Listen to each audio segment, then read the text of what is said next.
ජීවිතයේ ලොකුම නිදහස ලැබෙන්නේ අපිට වෙනස් කරන්න පුළුවන් දේවල් ගැන විතරක් ෆෝකස් කරන දවසට.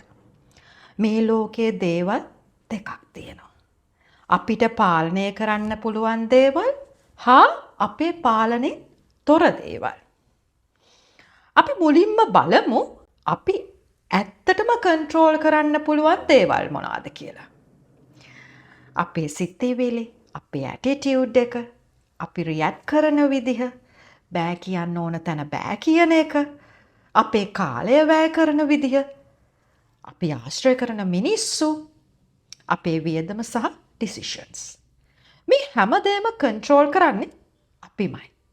හැබැයි අනිත් අය අපි ගැන හිතන දේ, මිනිසුන්ගේ කතා, අතීතයේ සිද්ධ වන දේවල් හෙට මොනා වෙයිද කියලා.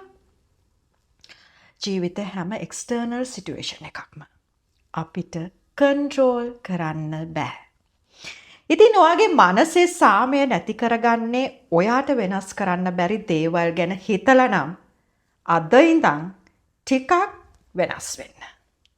ඔයාගේ එනර්ජි එක ඔයාට කන්ට්‍රෝල් කරන්න පුළුවන් දේවල් වලට විතරක් යොදවන්න. එතකොට ජීවිතේ ගොඩක් සැහැල්ලු වෙයි. ගොඩාක් සරල වෙයි. ඒ වගේම ගොඩාක් සතුටුදායක වෙයි.